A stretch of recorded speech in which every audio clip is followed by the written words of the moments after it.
Entonces, teníamos cultura de género, violencias, paternidad, sexualidad, pobreza, y veíamos qué se ha hecho sobre el asunto, qué instituciones trabajan ahí, en la academia qué se ha hecho, cuáles son los actores clave, cuáles son las alianzas que se han construido, qué instituciones deberían participar para poder hacer una política pública. Y con ello nos fuimos a hacer una serie de entrevistas.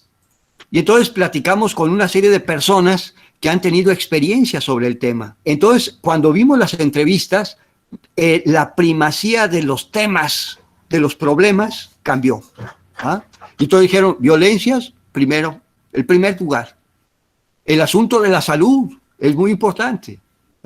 Las desigualdades que tienen que ver con la cultura de género y las cuestiones del desarrollo. Porque las cuestiones en el marco del desarrollo se han generado una serie de propuestas a nivel internacional, en donde está incorporado las cuestiones de género. Si las mujeres no participan en el desarrollo, nos estamos perdiendo de muchas cosas. Si los hombres entorpecemos la participación de las mujeres, malo. Entonces dijimos, muy bien, tenemos información, tenemos que discutirla en un espacio que nos permita profundizar. ¿Va? Y entonces hicimos un encuentro, y en ese encuentro nos dimos cuenta que para poder construir la agenda tenemos que tener necesariamente un diagnóstico sólido muy fuerte. Si no tenemos un diagnóstico sólido no sirve, porque nos lo tumban fácilmente.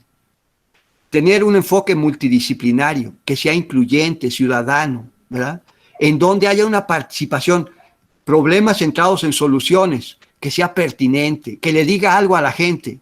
¿Cómo vamos a decirle algo? ¿Cómo vamos a jalar a más hombres a participar en ello si no les interesamos en aquello que les mueve? Que sea o sea, que los problemas se conecten unos con otros, que no sean temas aislados, ¿verdad? Que sea pertinente, que se tenga en cuenta los tiempos político-administrativos. Muchas veces tenemos nosotros buenas ideas, pero están desarticuladas del movimiento político. O sea, necesitamos aprovechar los momentos políticos para insertar la agenda, ¿verdad? Y necesitamos recursos. Sin recursos la agenda no se mueve. Las buenas intenciones se las lleva el diablo.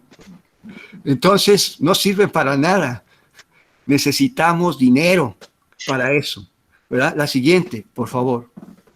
Y tenemos que evaluar. Si no evaluamos, estamos perdidos, ¿verdad? Y entonces, después de esta discusión, nos dimos cuenta que teníamos esto que está en círculo, estos 5 círculos. Esos son los problemas centrales que después de la encuesta, de la discusión en el encuentro de actores, de las entrevistas, se llegó a configurar. Las violencias, que no es la violencia contra las mujeres solamente, es muy importante y no hay que quitar el dedo del renglón, sino hay múltiples violencias, el bullying, las cárceles, el asunto del noviazgo, el deporte, el asunto de la violencia comunitaria, laboral, la violencia en las pandillas, o sea, las múltiples violencias, y en todas está incorporada configuraciones de masculinidad que las reproducen, las recrean, las aplauden, ¿verdad? Entonces es un tema central. Otro tema central es el cambio de los patrones culturales. O sea, si nosotros pensamos en los medios de comunicación, todo el tiempo nos están recetando patrones culturales estereotipados, ¿verdad?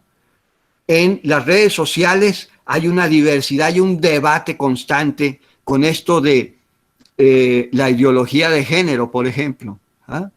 En que refuerza la idea de que el feminismo es un atentado contra la humanidad. Y hay un sector muy importante de la población mexicana que dice, es cierto, debemos de acabar con estas mujeres.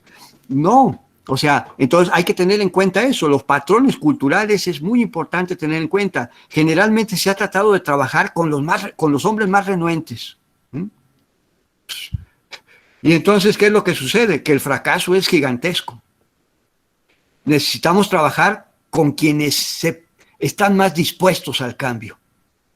Y entonces alentar eso. Y además, sumarlo con qué? Con leyes, con normas que sancionen ¿qué? La discriminación, por ejemplo. ¿Ah? Está los hombres, los cuidados, el trabajo doméstico y la familia. ¿Mm? O sea, ¿qué ganamos los hombres con participar ahí? Con saber hacer la sopa, saber sacudir y barrer y trapear, limpiar el baño. ¿Eh? O sea, con los cuidados. La salud de los hombres. En la salud de los hombres es fundamental. Llegamos estirando la pata siempre a los servicios médicos. No sabemos autocuidarnos. Los servicios de salud no tienen contemplados a los hombres en general. ¿Eh? Entonces, los hombres en condiciones de vulnerabilidad, hay un sector de la población de hombres que están en condiciones de precariedad. ¿Mm? Entonces necesitamos entender bien eso también.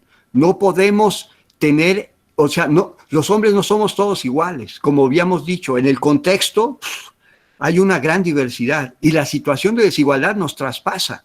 ¿Mm? Tenemos que tener en cuenta ello.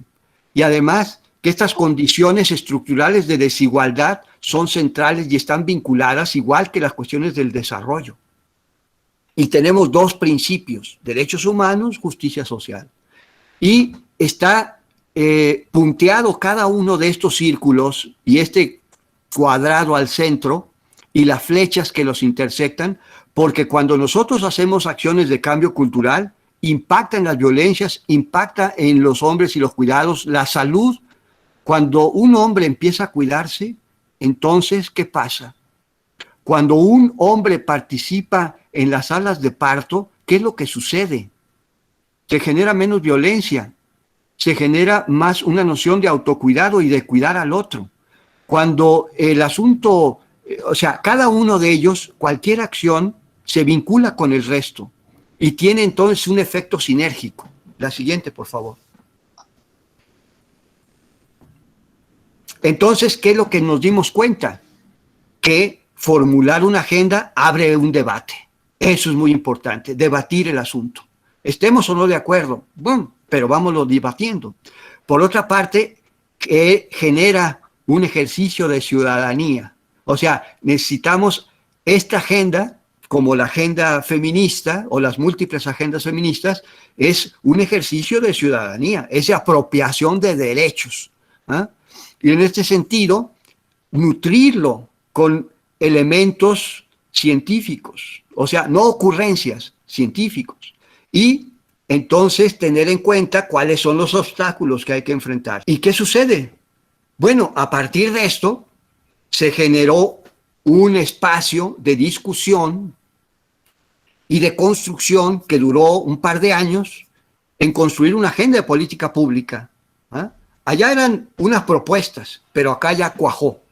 Acá se aglutinó y dijo, bueno, el asunto es que necesitamos una plataforma de acción y esa plataforma de acción tiene 4 temas de política pública, que son el cambio cultural, la violencia contra las mujeres, la salud de los hombres y la corresponsabilidad.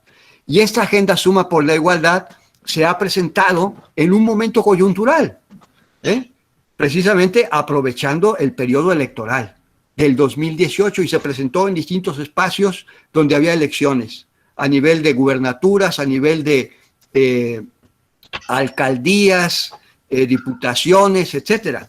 ¿Y qué ha sucedido con ello? La siguiente, por favor.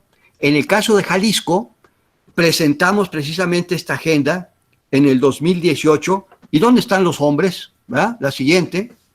Y continuamos el proceso de investigación. Y investigamos a los candidatos, a las candidaturas al gobierno del Estado, para preguntarles qué estaban pensando acerca de la participación de los hombres en la construcción de la igualdad con las mujeres, tomando en cuenta estos temas de política, de la agenda de política pública. La siguiente, por favor. Y también les preguntamos a otros movimientos feministas, de la diversidad sexual, de derechos humanos, que estaban pensando en términos de su agenda de política pública y si ahí contemplaban algún aspecto sobre hombres y masculinidades. La siguiente.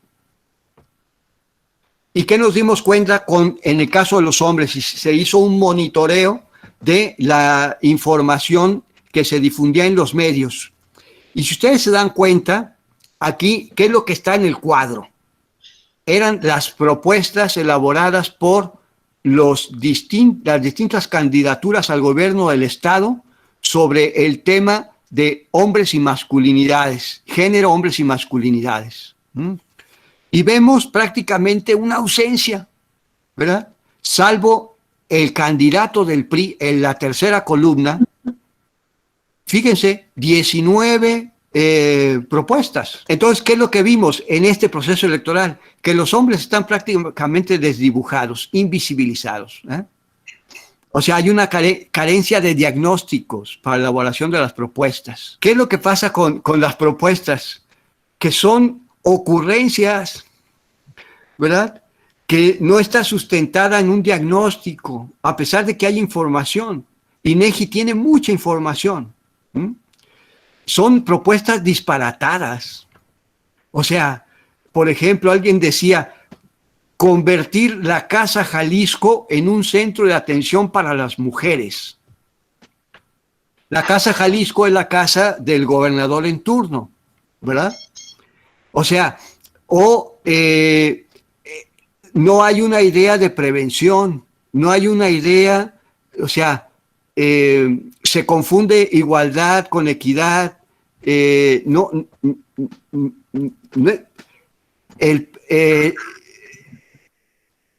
hay que, por ejemplo, uno de los candidatos decía, hay que crear también una instancia como un instituto para los hombres, ¿no? Hay que, bueno, entonces, y estos dos candidatos pues no dieron entrevista. Bueno, este ha sido el cuento que les quería contar.